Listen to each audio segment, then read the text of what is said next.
नमस्कार दोस्तों। आज फिर से हम जुड़ चुके हैं एक नए अध्याय के साथ और आज हम चर्चा करेंगे छायावादी कवि सूर्यकांत त्रिपाठी निराला के बारे में। और हम सूर्यकांत त्रिपाठी निराला के संपूर्ण जीवन परिचय पर चर्चा करने वाले हैं और उनके काव्य संग्रह, कहानी, उपन्यास, निबंध, आलोचना आदि पर विस्तार से चर्चा करेंगे। तो सभी से अनुरोध है कि वो ज़्यादा से ज़्यादा संख्या में जुड़ें और हमारे द्वारा जो जानकारी दी जा रही है उसको ध्यानपूर्वक देखें, याद करें दोस्तों। तो चलिए अपने बिंदु को शुरू करते हैं दोस्तों। बिंदु हमारे सामने आ चुका है। तो जैसा कि हम देख रहे हैं कि सूर्यकांत त्रिपाठी निराला का जीवन परिचय, तो सबसे पहले हम इनके जीवन परिचय पर चर्चा कर लेते हैं। तो महाकवि, महामानव और महाप्राण जैसे नाम से सम्मानित सूर्यकांत त्रिपाठी निराला का जो जन्म हुआ था वह 21 फरवरी 1896 ईस्वी में मेदिनीपुर जिले के महिसादल में हुआ था। यह महिसादल एक नगर का नाम है जहां पर इनका जन्म हुआ था दोस्तों। इनके पिताजी का नाम पंडित राम सहाय त्रिपाठी था, जो महिसादल के राजा के पास नौकरी करते थे। बचपन में ही इनकी माता का देहांत हो गया था और इनका पालन पोषण पिता के कठोर अनुशासन में हुआ। यानी इनके पिता का जो आचरण था वह बड़ा ही कठोर स्वभाव का था, जिसके अंतर्गत इनका पालन पोषण हुआ। इनकी प्रारंभिक शिक्षा बंगला और संस्कृत में हुई। इन्होंने कई भाषाओं का ज्ञान प्राप्त किया और फिर इनकी शादी मनोहर देवी से हो गई। इनकी पत्नी का जो नाम था वह मनोहर देवी था दोस्तों, यह भी आपको याद रखना है। तो चलिए एक बार और इस पर प्रकाश डाल लेते हैं। तो जैसे हम देख रहे हैं शुरू में प्रारंभ में, जैसे महाकवि, महामानव और महाप्राण, महामानव और महाकवि नाम से इनको सम्मान दिया जाता था, किनको, सूर्यकांत त्रिपाठी निराला को। और इनका जन्म जो है 21 फरवरी 1896 ईस्वी में मेदिनीपुर जिले के महिसादल में हुआ था दोस्तों। चलिए अगले बिंदु की ओर चर्चा करते हैं। इनकी पत्नी ने एक लड़के और एक लड़की को जन्म दिया और फिर इनकी पत्नी का भी स्वर्गवास हो गया। बड़े दुख की बात है दोस्तों। इनकी पत्नी ने 2 बच्चों को जन्म दिया, एक लड़का और एक लड़की। फिर इनकी पत्नी का देहांत हो गया। इन्होंने अपनी पत्नी के द्वारा ही हिंदी भाषा पर अपना पूर्ण अधिकार कर लिया था, किंतु यह सब देखने से पहले ही इनकी जो पत्नी थी उनका स्वर्गवास हो गया था। वो इस दिन को नहीं देख पाई कि सूर्यकांत त्रिपाठी निराला हिंदी में पूर्ण ज्ञान प्राप्त कर चुके हैं। उसका शुभ अवसर इनकी पत्नी को हासिल नहीं हुआ। चलिए आगे चलते हैं। और फिर कुछ समय बाद इनके पिताजी भी इस दुनिया को छोड़कर चले गए और इनके पिताजी का भी स्वर्गवास हो गया दोस्तों। पिताजी की मृत्यु के बाद इन्होंने मेदिनीपुर में कुछ दिनों तक नौकरी की और उसके बाद इन्होंने नौकरी छोड़ दी और लखनऊ में आकर बस गए। इन्होंने प्रूफ रीडर के तौर पर एक पत्रिका में काम किया और फिर इन्होंने समन्वय नामक पत्रिका का संपादन किया। इन्होंने समन्वय पत्रिका का संपादन भी किया था दोस्तों, यह भी आपको याद रखना है। चलिए आगे चलते हैं। परंतु इस पत्रिका के द्वारा भी इनको कुछ आमदनी नहीं हुई और इन्होंने इस पत्रिका में भी काम करना छोड़ दिया। जीवन भर कष्ट उठाने के बाद भी इन्होंने हिंदी के क्षेत्र में अपना पूर्ण जीवन समर्पित किया दोस्तों। इतने कष्टों के बाद भी इन्होंने अपना जीवन जिया और हर परिस्थितियों से लड़ते हुए इन्होंने हिंदी साहित्य में अपना अमूल्य जीवन व्यतीत किया और बहुत सारी रचनाएं लिखी दोस्तों। चलिए इसके महत्वपूर्ण बिंदु पर एक बार चर्चा और प्रकाश डाल लेते हैं।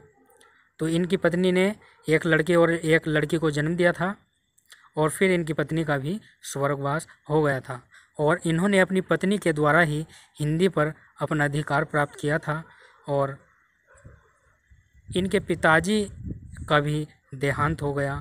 पिताजी की मृत्यु के बाद मोदनीपुर में कुछ दिनों तक नौकरी की, फिर नौकरी छोड़कर यह प्रूफ रीडर के तौर पर एक पत्रिका में काम करने लगे और उस पत्रिका में काम करते हुए इन्होंने समन्वय नामक पत्रिका का संपादन किया, परंतु इस पत्रिका के द्वारा भी इनको कुछ लाभ नहीं हुआ और इन्होंने इस पत्रिका में भी काम करना छोड़ दिया दोस्तों और बड़े कष्टों से इन्होंने अपना जीवन व्यतीत किया। चलिए आगे की कहानी अगले बिंदु में पढ़ेंगे और समझेंगे दोस्तों। चलिए बिंदु हमारे सामने आ चुका है तो शुरू करते हैं। इन्होंने जैसे तैसे करके अपनी पुत्री का विवाह किया जिसका नाम सरोज था। इनकी पुत्री का नाम सरोज था और इन्होंने उसकी भी शादी कर दी, किंतु क्या हुआ, 1 वर्ष के बाद ही इनकी पुत्री का भी स्वर्गवास हो गया और इसी कारण से इनको बहुत दुख हुआ।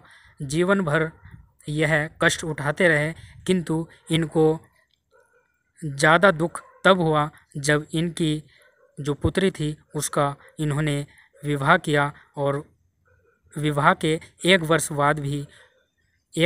बाद वो भी इस दुनिया से नाता तोड़कर चली गई दोस्तों।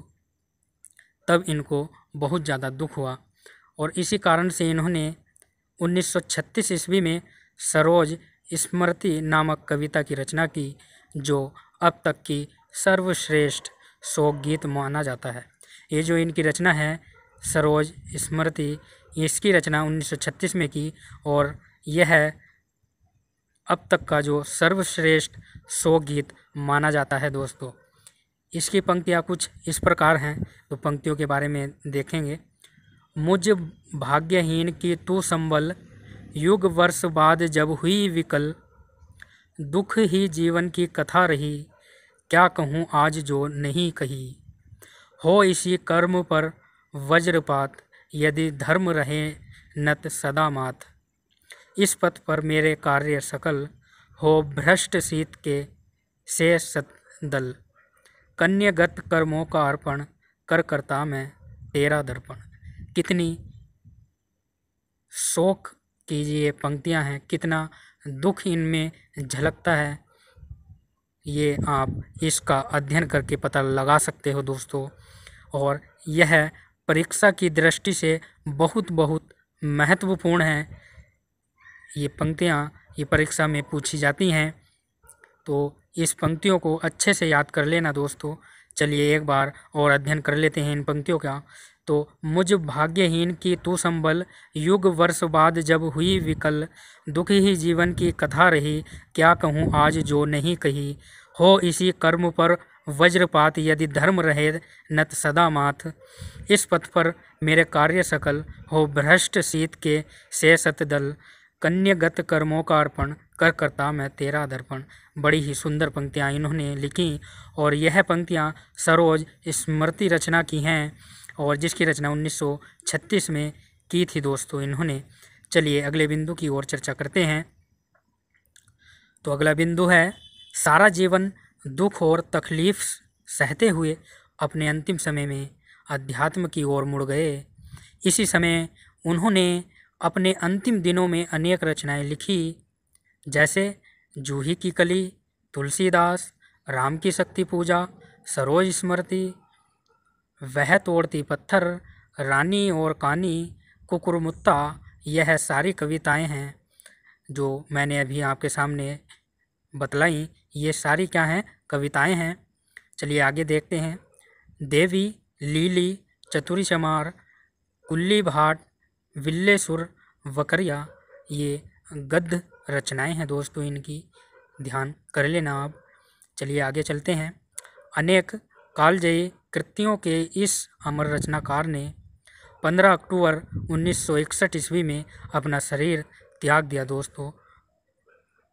और इनकी जो प्रसिद्ध कहानियां हैं उनके बारे में भी चर्चा कर लेते हैं। तो पहली जो इनकी कहानी है लिली, 1934 ईस्वी में इसकी रचना की गई लिली की, यह एक कहानी है। दूसरी है सखी, जिसकी रचना 1935 ईस्वी में इन्होंने की दोस्तों। फिर नंबर 3 है देवी, देवी की रचना 1948 ईस्वी में की।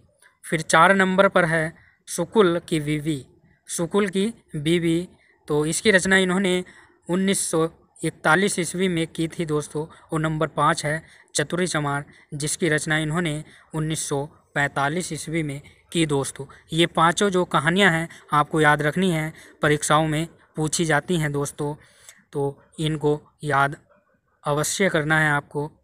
चलिए एक बार और बिंदु पर चर्चा कर लेते हैं कि सारा जीवन दुख और तकलीफ सहते हुए अपने अंतिम समय में अध्यात्म की ओर मुड़ गए। इसी समय उन्होंने अपने अंतिम दिनों में अनेक रचनाएं लिखी। तो कौन कौन सी थी? जैसे जूही की कली, तुलसीदास, राम की शक्ति पूजा, सरोज स्मृति, वह तोड़ती पत्थर, रानी और कानी, कुकुरमुत्ता, ये सारी जो हैं वो कविताएं हैं दोस्तों। और देवी, लीली, चतुरी चमार, कुल्ली भाट, बिल्ले सुर बकरिया गद्य रचनाएं हैं। अनेक कालजयी कृतियों के इस अमर रचनाकार ने 15 अक्टूबर 1961 ईस्वी में अपना शरीर त्याग दिया दोस्तों। यह भी आपको याद रख लेना है। चलिए अगले बिंदु की ओर चलते हैं, और अगला बिंदु है लोकप्रिय रचनाएं, यानी जो लोगों ने इनकी रचनाओं को पसंद किया है वह रचनाएं कौन कौन सी हैं, तो इस पर भी चर्चा कर लेते हैं। तो सन 1916 ईस्वी में निराला की अत्यधिक लोकप्रिय रचना जूही की कली लिखी गई। 1916 ईस्वी में निराला की अत्यधिक लोकप्रिय रचना जूही की कली लिखी गई। सन 1916 ईस्वी में ही हिंदी बंगला का तुलनात्मक व्याकरण सरस्वती में प्रकाशित हुआ। सूर्यकांत त्रिपाठी निराला छायावादी के 4 कवियों में से एक कवि, महत्वपूर्ण कवि माने जाते हैं। इन्होंने कविता, कहानी, उपन्यास, निबंध आदि विधाओं की रचना की और समन्वय एवं मतवाला के संपादक के रूप में भी कार्य किया दोस्तों। जो समन्वय है और मतवाला है, इसके संपादक के रूप में इन्होंने कई वर्षों तक कार्य किया और इन्होंने कविता, कहानी, उपन्यास, निबंध आदि कई विधाओं पर अपनी रचनाएं की। और हिंदी में जो छायावादी युग है उसमें 4 कवि हैं।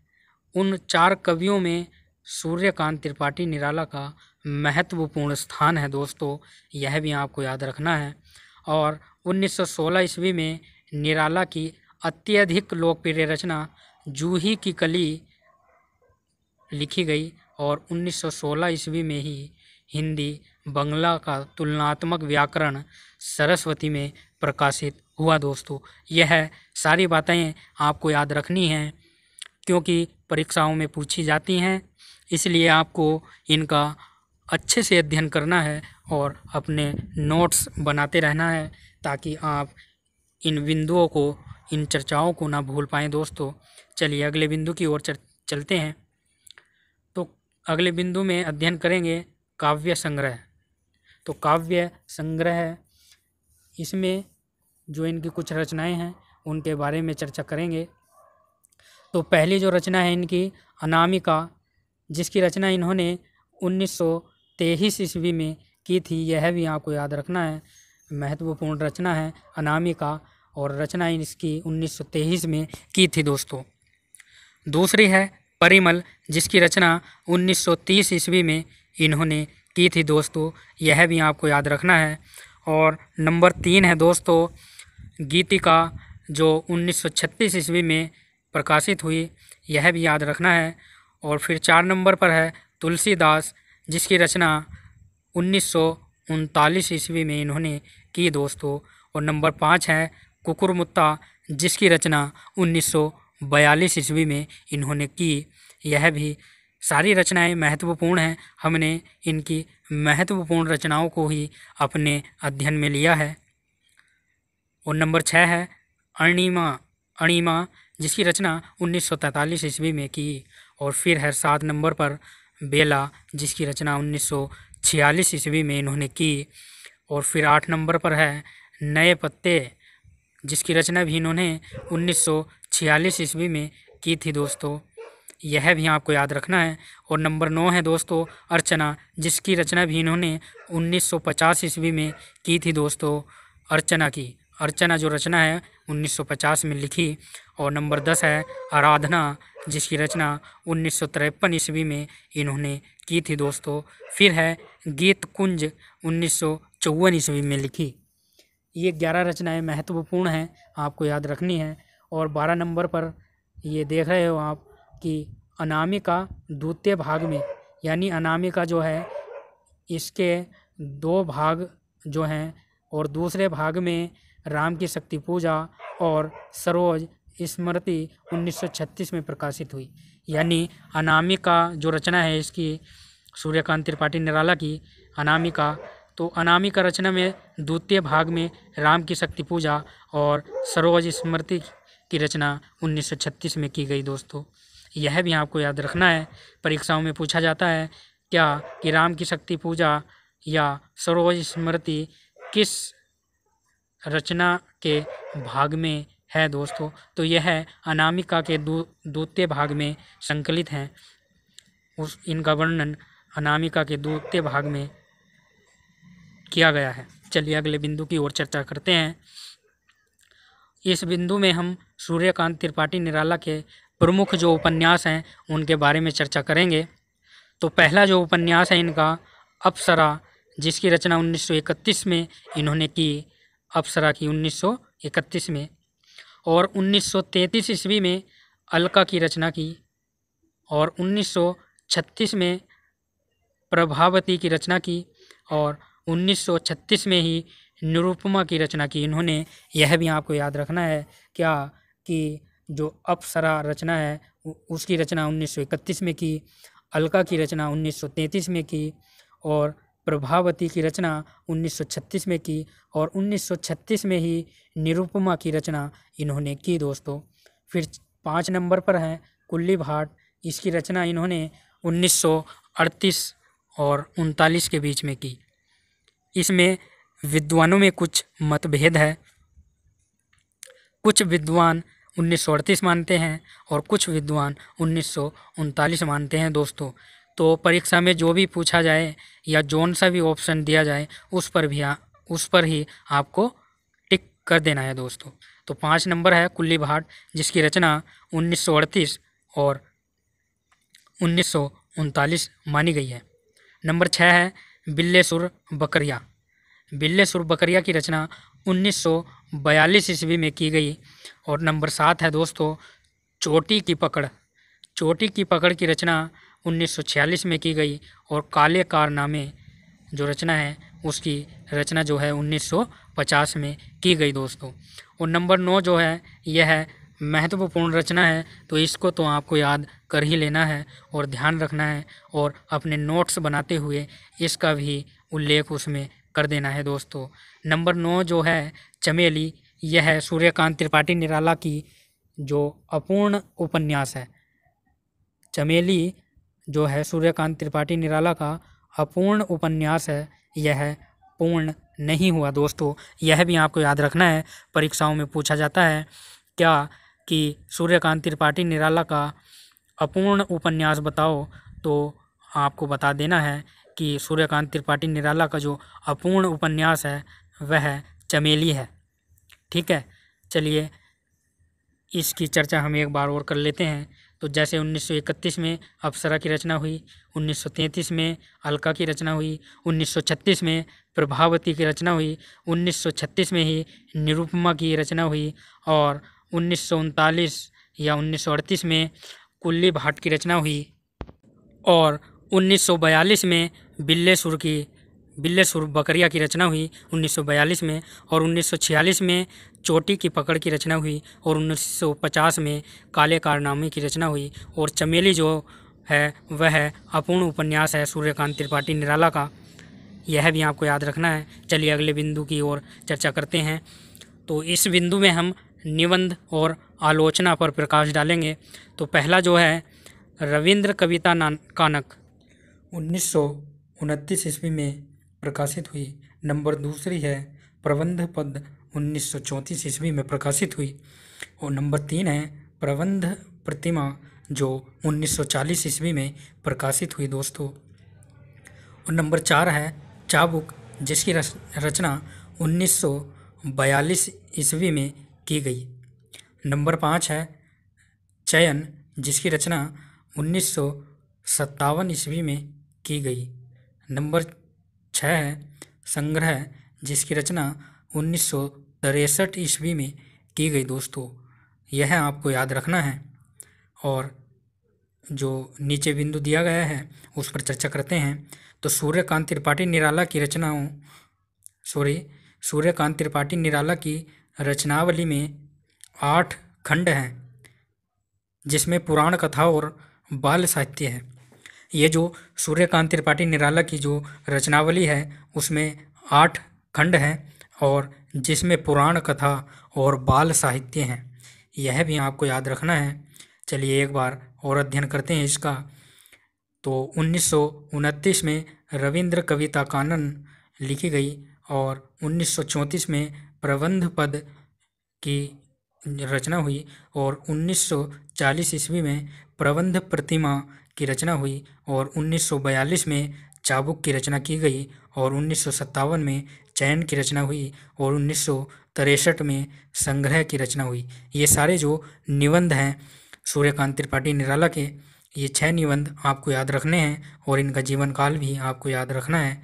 और यह भी याद रखना है कि सूर्यकांत त्रिपाठी निराला की रचनावली में 8 खंड हैं जिसमें पुराण कथा और बाल साहित्य है दोस्तों। यह सारी बातें आपको ध्यान रखनी है। तो चलिए अगले बिंदु की ओर चर्चा करते हैं। तो निराला के काव्य में प्रगति चेतना, इसके बारे में भी हम थोड़ा सा महत्वपूर्ण बिंदुओं पर चर्चा करेंगे और देखते हैं क्या क्या महत्वपूर्ण बातें हमको सीखने को मिलती हैं।